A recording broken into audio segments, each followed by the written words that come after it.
Nananadya ka ba? Kundi ka ba naman saksakan ng tanga? Nakakulong na nga yung lalaki mo, nabuntis ka pa. Ano yan? Nandiyan na yan. Ano pang magagawa natin? Eh ano pa nga ba?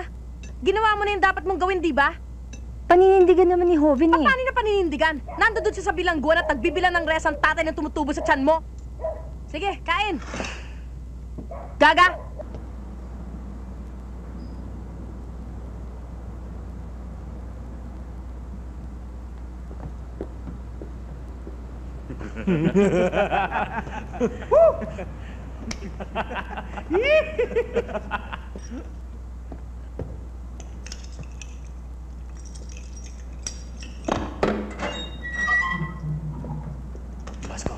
Dulas ko.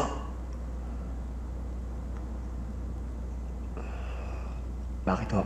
Sumama ka sa akin. Halika. Ha?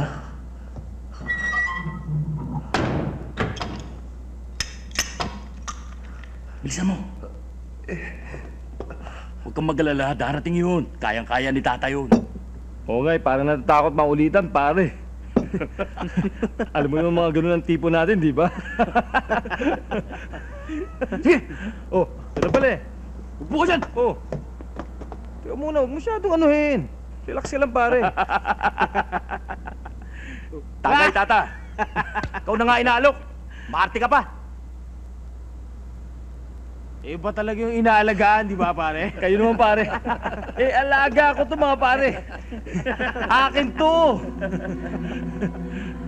Alam mo, Joven, kung sino ka man sa labas, dito wala ka. Panis ka. Ha? O, sige. Pamulutan ka muna. Pero mamaya, magpapakasaya tayo ulit, ha? Ha?